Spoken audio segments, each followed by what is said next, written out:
കണ്ണൂർ കിച്ചണിലേക്ക് എല്ലാവർക്കും സ്വാഗതം. ഇന്ന് ഞാൻ ഉണ്ടാക്കുന്നത് ഒരു കടലക്കറിയാണ്. നമ്മൾ സാധാരണ പുട്ടിന് വേണ്ടിയിട്ടാണ് ഈ കറുത്ത കടല വെച്ചിട്ട് കറി ഉണ്ടാക്കുന്നത്.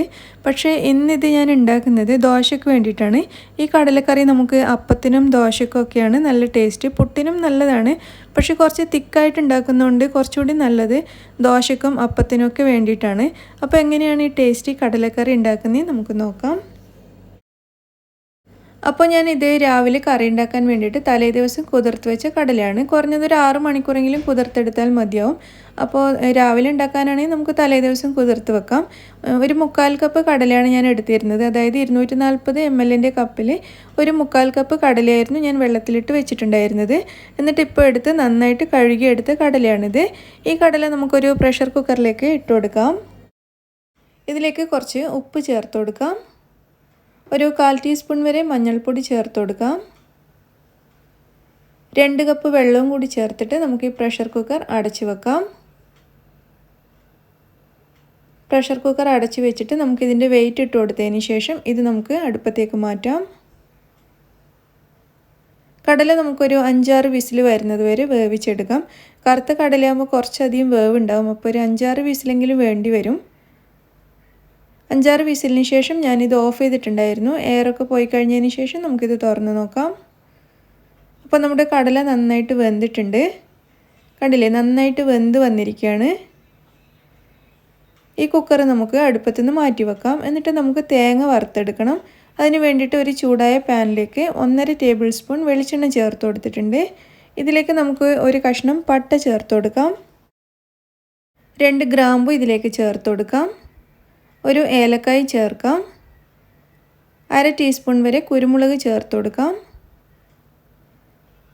അതിനുശേഷം നമുക്കിതിലേക്ക് 1/2 കപ്പ് തേങ്ങ ചേർത്ത് കൊടുക്കാം. എന്നിട്ട് ഇതെല്ലാം കൂടി നന്നായിട്ടൊന്ന് മിക്സ് ചെയ്തെടുക്കാം. കുറച്ച് സമയം ഒന്ന് ഇളക്കിയതിന് ശേഷം നമുക്കിതിലേക്ക് ചുവന്നുള്ളി കട്ട് ചെയ്തത് ചേർത്ത് കൊടുക്കാം. 3 ചുവന്നുള്ളിയാണ് ഞാനിവിടെ എടുത്തിരിക്കുന്നത്. 2-3 അല്ലി വെളുത്തുള്ളി കട്ട് ചെയ്തതും കൂടി ചേർത്ത് കൊടുക്കാം. കുറച്ച് കറിവേപ്പിലയും കൂടി ചേർത്തിട്ട് ഇതെല്ലാം കൂടി നന്നായിട്ടൊന്ന് വഴറ്റിയെടുക്കാം. ഇങ്ങനെ വഴറ്റിയിട്ട് തേങ്ങയുടെ കളറൊന്ന് മാറി വരണം. ചെറുതായിട്ട് കളറ് മാറി വരുന്ന സമയത്ത് 1/2 ടീസ്പൂൺ പെരിഞ്ജീരകം, അതായത് വലിയ ജീരകം ചേർക്കാം. 1 ടേബിൾ സ്പൂൺ മല്ലിപ്പൊടിയും കൂടി ചേർത്തിട്ട് ഇതെല്ലാം കൂടി വീണ്ടും നന്നായിട്ടൊന്ന് വറുത്തെടുക്കുക. പൊടികൾ ചേർത്തിട്ട് നന്നായിട്ടൊന്ന് വറുത്തെടുത്തിട്ടുണ്ട്. ഇനി നമുക്കിത് അടുപ്പത്തുനിന്ന് മാറ്റി വെക്കാം.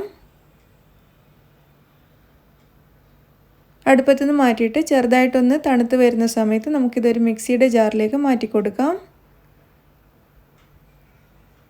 എന്നിട്ട് ഈ തേങ്ങ അരക്കാൻ ആവശ്യമായിട്ടുള്ള വെള്ളവും കൂടി നമുക്ക് ഈ മിക്സിയുടെ ജാറിലേക്ക് ചേർത്ത് കൊടുക്കാം.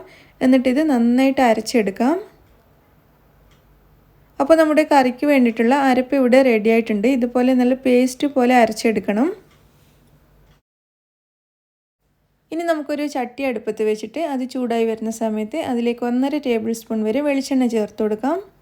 മൺചട്ടി തന്നെ വേണമെന്നില്ല കേട്ടോ, ഏത് ചട്ടിയാണെങ്കിലും കുഴപ്പമില്ല. ചൂടായ എണ്ണയിലേക്ക് 1 ടീസ്പൂൺ കടുക് ചേർത്തിട്ട് ഒന്ന് പൊട്ടിച്ചെടുക്കാം.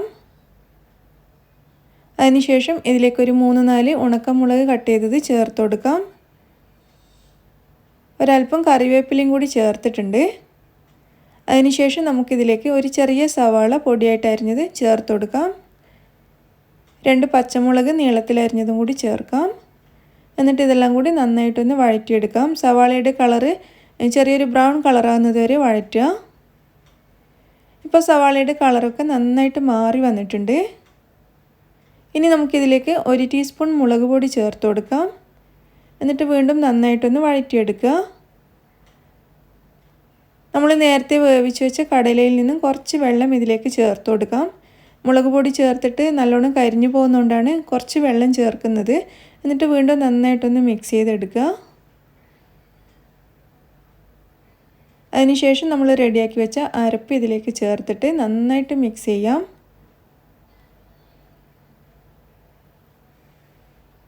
അരപ്പ് ചേർത്തിട്ട് നന്നായിട്ട് മിക്സ് ചെയ്തതിന് ശേഷം ഈ മിക്സിയിലേക്ക് ഒരു 1/2 കപ്പ് വെള്ളം ചേർത്തിട്ട് അതും കൂടി ഞാൻ കറിയിലേക്ക് ഒഴിച്ചിട്ടുണ്ട്.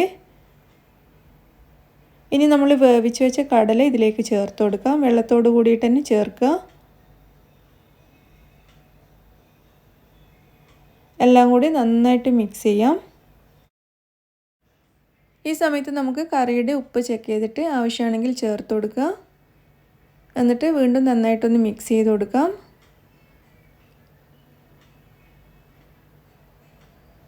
അപ്പോൾ നമ്മുടെ കറി ഇവിടെ നന്നായിട്ട് തിളച്ച് തുടങ്ങിയിട്ടുണ്ട്. ഈ സമയത്ത് നമുക്ക് ഈ കറി ഇവിടെ അടച്ച് വെക്കാം.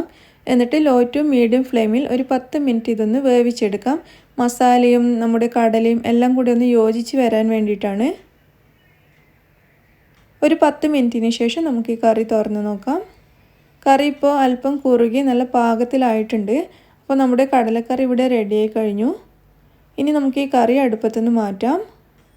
എന്നിട്ട് ഒരു ബൗളിലേക്ക് വിളമ്പാം. നമ്മുടെ കറി ഇവിടെ റെഡിയായി കഴിഞ്ഞിട്ടുണ്ട്. അപ്പോൾ നല്ല ടേസ്റ്റി ആയിട്ടുള്ള കടലക്കറിയാണ്. ദോശക്കും അപ്പത്തിനും പുട്ടിനും ഒക്കെ നല്ലതാണ്. പക്ഷേ ഞാൻ പ്രത്യേകിച്ച് പറയാൻ കാരണം ഇത് പുട്ടിനേക്കാളും നമുക്ക് ദോശക്കും അപ്പത്തിനും ഒന്നുകൂടി നല്ല ടേസ്റ്റാണിത്. അതുകൊണ്ടാണ്. അപ്പോൾ ഞാനിന്ന് ദോശയുടെ കൂടെയാണ് ഇത് ഉണ്ടാക്കിയിരിക്കുന്നത്. അപ്പോൾ നിങ്ങളെല്ലാവരും ഈ ടേസ്റ്റി കടലക്കറി ഒന്ന് ട്രൈ ചെയ്ത് നോക്കൂ. ഇഷ്ടമാവുകയാണെങ്കിൽ ലൈക്ക് ചെയ്യാനും ഷെയർ ചെയ്യാനും മറക്കരുത്. നിങ്ങളുടെ അഭിപ്രായങ്ങൾ അറിയിക്കുക. ചാനൽ സബ്സ്ക്രൈബ് ചെയ്യാത്തവരാണെങ്കിൽ ഒന്ന് സബ്സ്ക്രൈബ് ചെയ്യുക. താങ്ക്